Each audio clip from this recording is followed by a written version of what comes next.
ओम नमः शिवाय, ओम नमः शिवाय। शिव हरि बच्चों। कल सोमती अमावस है। सोमती अमावस का थोड़ा सा छोटा सा उपाय बताऊंगी मैं। जैसे आपके घर में दूध मुहा बच्चा हो, कोई किसी बुजुर्ग का गया हुआ हो, जैसे दूध मुहा पीतर हो आपका, तो ये छोटा सा उपाय करो आप। इससे आपको बहुत राहत मिलेगी। तो दूध, गऊ का दूध मिले तो गऊ का दूध ले आओ, नहीं तो वैसे दूध ले लो आप। उसको गर्म कर लो, उबाल लो, चीनी बूरा डाल के। बूरा डालना है, चीनी नहीं डालना, बूरा डाल के उबाल लेना है। और उसको फिर ठंडा होते तक रख दो। ठंडा हो जाए तो उसको छान के एक ले आओ आप मिट्टी का सिकोरा। इतना छोटा सा सिकोरा आता है, छोटी सी मटकी, तो वो ले आओ और उसमें पूरी भर दो आप। भर के और आप एक बिस्कुट का पैकेट, 5 रुपये वाला बिस्कुट का पैकेट ले लो और 10 रुपये। आप पीपल के नीचे जाओ और आप का जो बुजुर्ग को या चाहे आप किसी का भी बच्चा गया हो, दूध मुहा बच्चा, आप पीपल के नीचे उसको रख दो। आप देखना आपके घर में रिद्धि सिद्धि बरकत बहुत हो जाएगा और सुख शांति होगा। क्योंकि कहीं कहीं जो छोटा बच्चा जाता है तो उसका करते नहीं हैं, जैसे कि आप कनागत वगैरह जिमाते नहीं हो या कुछ करते नहीं हो उसका, तो वो भूखा तड़पता है। क्योंकि गर्भ में आने के बाद जो लड़का है इस घर का वारिस हो जाता है।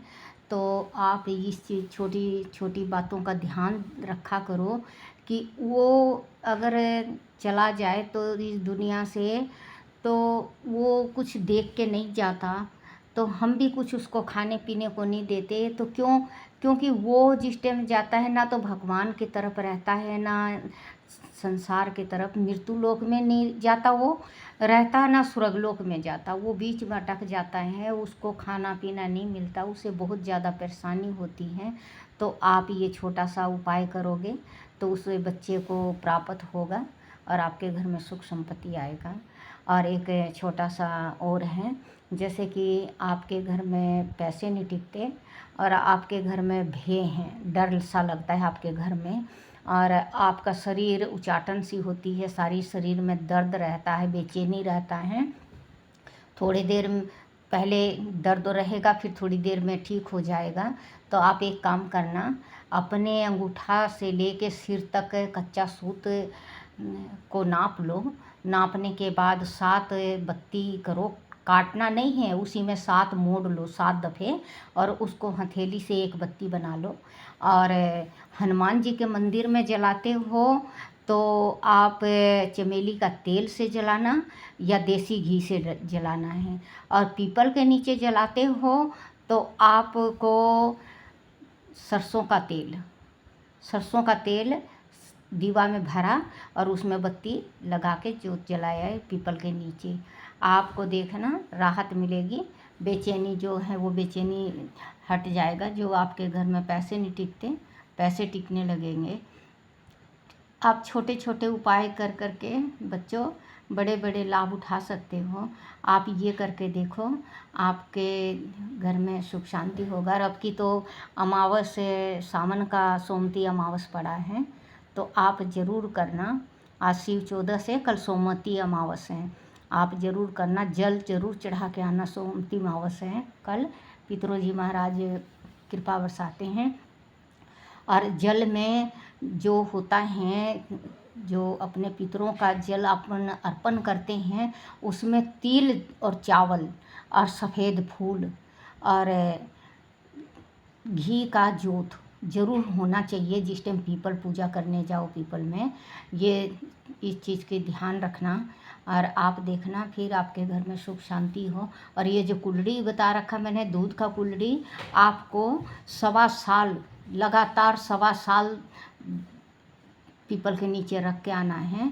अमावस के दिन, रोज़ नहीं, अमावस के दिन रखना है। आपको राहत मिलेगी, सुख शांति मिलेगा। ओम नमः शिवाय बच्चों, ओम नमः शिवाय। जैसे चंद्रकला शर्मा में कल सुनाई मैं अपनी थोड़ी सी कहानी, आज भी थोड़ी सी कहानी सुनाऊंगी। मेरे इतने इतने भाई भतीजे होते हुए भी मालूम नहीं उनको मेरी याद कभी आती है या नहीं आती है, वो तो उनको पता है। क्योंकि जिस बहन की दुनिया उजड़ जाए उस भाई को नींद कैसे आता होगा, वो तो उनको पता है। ये भी करनी है, शायद पुरुषोत्तम महाराज का मैंने भी निरादर करा है पिछले जन्म में, जो अब की जन्म में मैं भुगत रही हूँ। नहीं तो जैसे हर एक पड़ोसी हमारी ये कई बात यही कहते हैं कि चंदा तू इतना धार्मिक विचार की है, इतना पूजा पाठ करती है, परमात्मा ने ये कैसी विपदा डाल दी। वो तो इच्छा परमात्मा की है, अगले जन्म में क्या पुण्य किया क्या पाप किया वो परमात्मा को पता है। अब की जन्म तो बच्चों सुधार लें। हम श्री पुरुषोत्तम महात्म का अपने कहानी कहती हूँ आपके सामने। पुरुषोत्तम महात्म का मैं 1 बजे 1:30 बजे रोटी खाती हूँ, 1:30 बजे तक व्रत भी रखती हूँ। और पुरुषोत्तम महात्म जैसे फल देंगे श्री कृष्ण भगवान, वो उनकी इच्छा है। तो बच्चों हम सातों बहन भाई में बहुत ज़्यादा प्यार था, बल्कि माँ चाचा कहा करते हमारे कि अगर हम मर भी गए ना तो हमारी बच्चियों का खुद इन लोग भाई रेख देख कर लेंगे। लेकिन कहाँ बच्चों, आज माँ भी नहीं है, बाप भी नहीं है, कोई भी नहीं है संसार में। तो बच्चों एक चीज़ बीच में बता रही हूँ मैं आपको। जैसे मैंने वो लगवा लिया बेटा, इसमें रोज़ 40 रुपये का डलवाया करती नेट में, तो 40 रुपये का नेट से 1 महीने में ये मेरी विधवा पेंशन आती है ना, तब की विधवा पेंशन आई तो हमारी गुड़िया कहने लगी, बोले कि माँ मम्मी आप नेट लगवा लो। तो मुझे बोलना नहीं आता क्या बोलते हैं इसको, तो मैंने नेट लगवाया बेटा, 1800 रुपये का लगा है। अब कल लगवाई मैं 1800 रुपये का, क्योंकि ये कभी रात को डालती तो सुबह पहुंचता आपके पास वीडियो। तो अब टेंशन मुझे ये तो नहीं है कि आपके पास टाइम के टाइम नहीं पहुंचेगा, जब डालूँगी जब भी आपके पास पहुंच जाएगा ये वीडियो। तो जैसे 3 भाभियाँ हैं, कोई सी भाभी के दिल में भी तरस नहीं है कि मेरी ननंद आज इस दुनिया में अकेली हैं, कैसे करती होंगी माँ बेटियाँ। लेकिन कोई भी उनको एक अभी तक बच्चों मेरे पास उनका फ़ोन तक नहीं आया भाइयों का। तो हम बहुत खुश थे, बहुत खुश थे हम।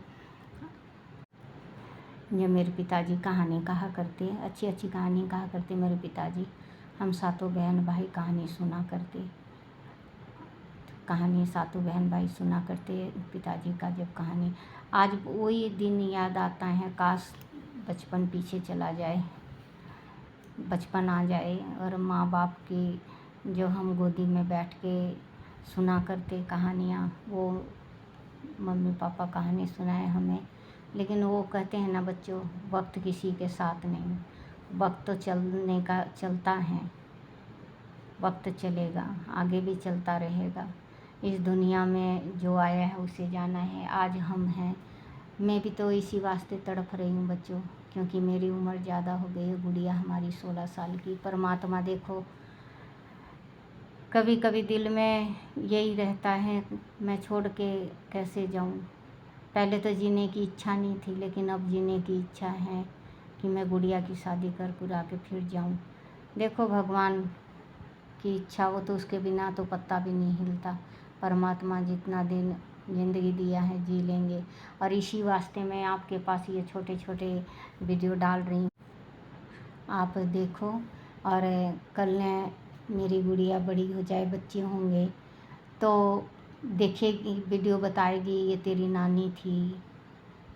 ऐसे बच्चों, ओम नमः शिवाय, ओम नमः शिवाय, शिव हरि शिव हरि। बड़ी बहन ने काम संभाला तो मैं भी छोटे छोटे हाथों से बहन से खाना पीना बनाना सीखती। तो मेरी बहन खाना बनाती, मैं मम्मी पापा को खिलाती। फिर 6 महीने के बाद मेरी बहन की शादी हो गई। 14-15 साल की मेरी बहन थी, शादी हो गई उसकी।